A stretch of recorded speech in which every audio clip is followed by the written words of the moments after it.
Alright everyone, welcome back to Riley and Murray Book Reviews. As always, I'm Riley, and this week we are back with another book review. This week we will be reviewing Artemis Fowl, Book 5, The Time Paradox. If you guys have been enjoying all this content, please do not forget, like, share, subscribe, and hit the notification bell so you do not miss anything. With all that out of the way, let's jump in to the review.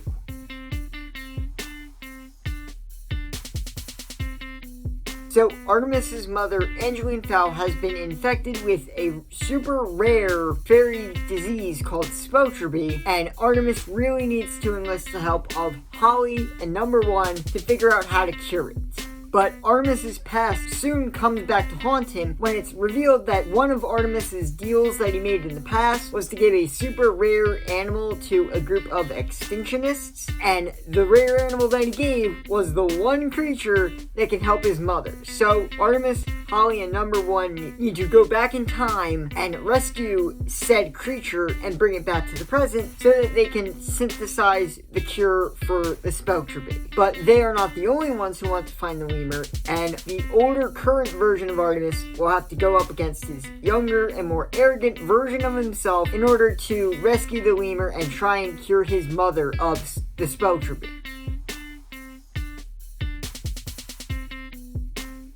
First thing I'm going to talk about is young Artemis versus our current older version of Artemis. Throughout this book, Artemis has to confront several choices that he's made in his past, mainly the choice to sell the lemur to a group of Extensionists. That's sort of his main thing he has to grapple with, because he's selling the lemur to fund the expedition to rescue his father, because when they go back into the past, this takes place between when his father goes missing but before he kidnaps Holly. The younger Artemis is really desperate to get this lemur, and older current version of Artemis is super desperate to get it to help his mother. And I really like the conflict between the two, because Colfer does an awesome job of again juxtaposing young Artemis from the first book and our current Artemis, who has gone through the kidnapping of Holly and everything else. I think Colfer again does an incredible job at just showing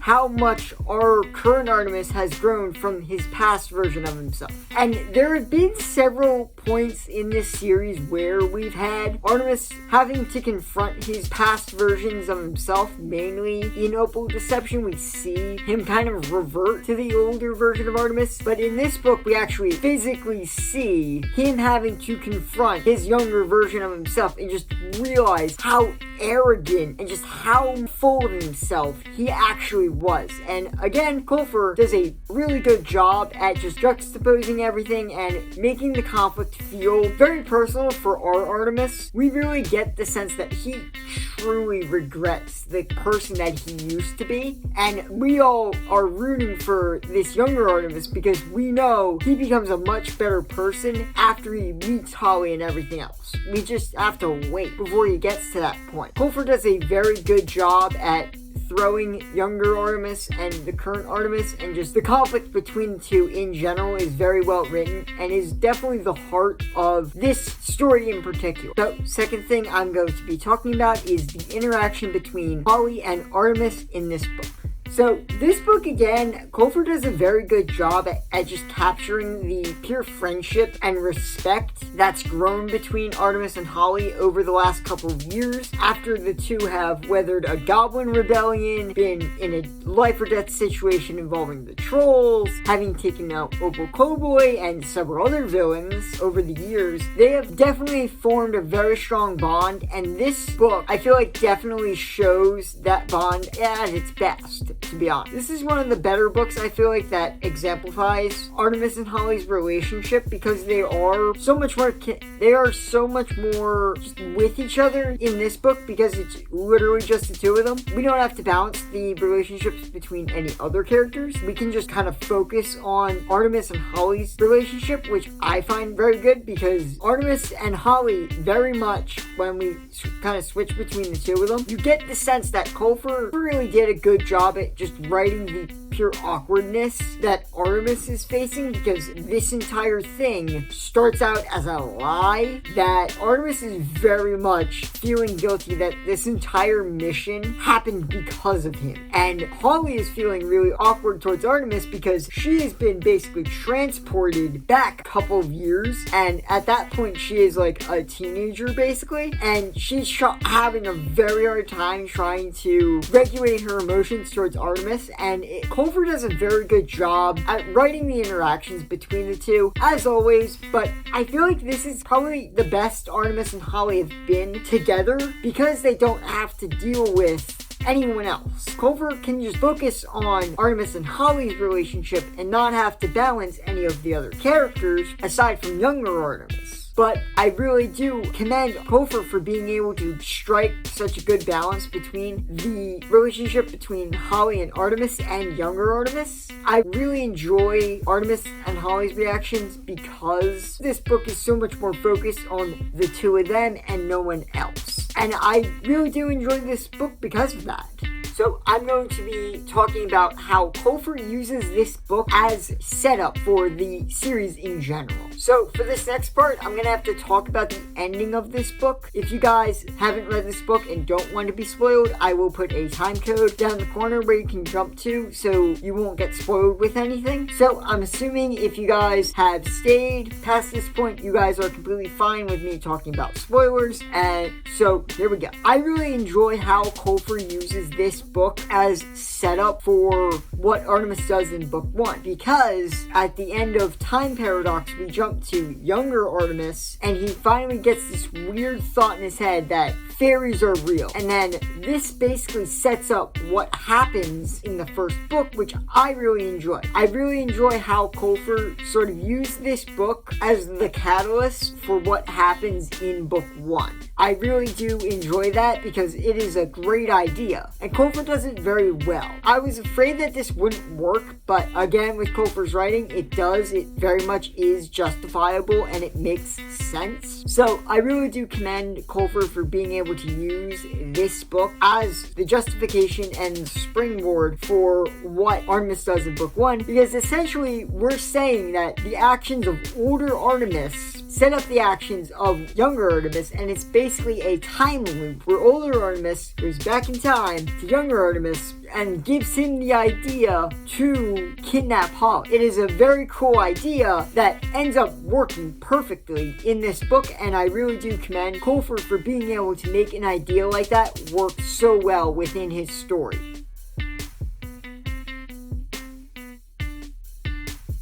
Okay guys, so jumping into the con section here. First thing I want to talk about for this book is the fact that Culver never gives us a definitive answer on how time travel works in this universe. So Culver has kind of used time travel before with Lost Colony, but I wouldn't totally classify that as time travel. It's more like dimension hopping more than anything else. But in this book, for Time Paradox, he just flat out uses time travel as a plot point for the story. Now, this is kind of a mixed bag for me, because I really do enjoy Time Paradox as a book, but I wish Culver had given us a full out explanation on how this time travel stuff works, because it's confusing. It is very complicated. In this book, he doesn't give us very much to work on as far as how time travel works, and it kind of annoys me to no end, because they bring young Opal back from the past into the current timeline. So my mind automatically goes to,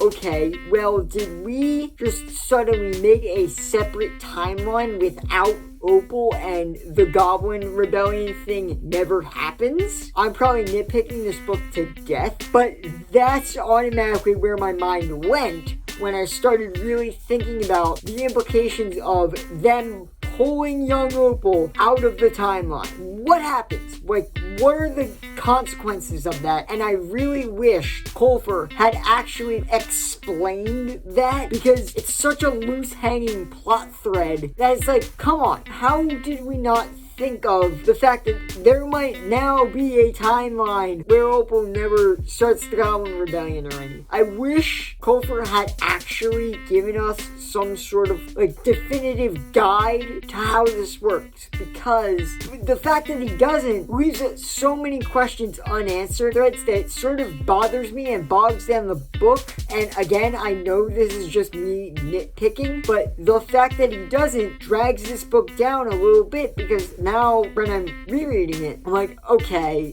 what happened? I wish, again, Colfer had given us an explanation, because I feel like the book would have been better if we had one than if we didn't. Okay, so second thing I'm going to talk about for the cons section is the fact that there are several plot holes in this book. Okay, so the big sort of plot hole that comes up in this book is mainly that they leave Mulch Diggums in the past with knowledge of the future. And Colfer doesn't explicitly say that, like, I don't know, Holly mind wiped Mulch before they left or anything like that. It's never said. So that brings up a huge question here. Does the Mulch Diggums that we know from the present timeline already know that current older Artemis met Mulch in the past? Like, there's so many plot holes that this time paradox book brings up. I know I'm just nitpicking, like I keep saying, but the more you think about how time paradox fits into the series, it really messes everything up. That's not to say that Time Paradox isn't a good book. I enjoy it, but the implications of Time Paradox as a book within the series, it's kind of annoying and weird to think about, because like I said,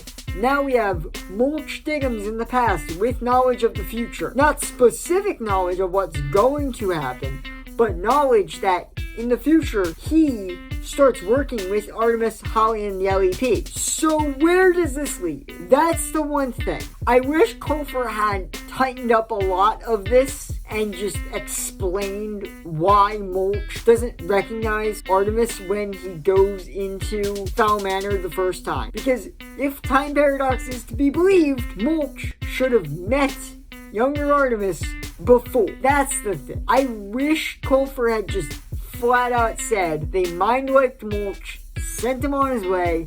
That way they can justify Mulch not recognizing Artemis the first time he meets him. Then we do not have this plot hole problem. I know it's probably just me nitpicking this book like I keep saying, but the fact that Colfer leaves such a big plot hole in the open bothers me, because it calls into question a lot within the series. If Colfer just dealt with the past Mulch memory thing, I probably would not be complaining about that. Aside from the Mulch Diggums thing, it's still a good book and it's definitely worth reading.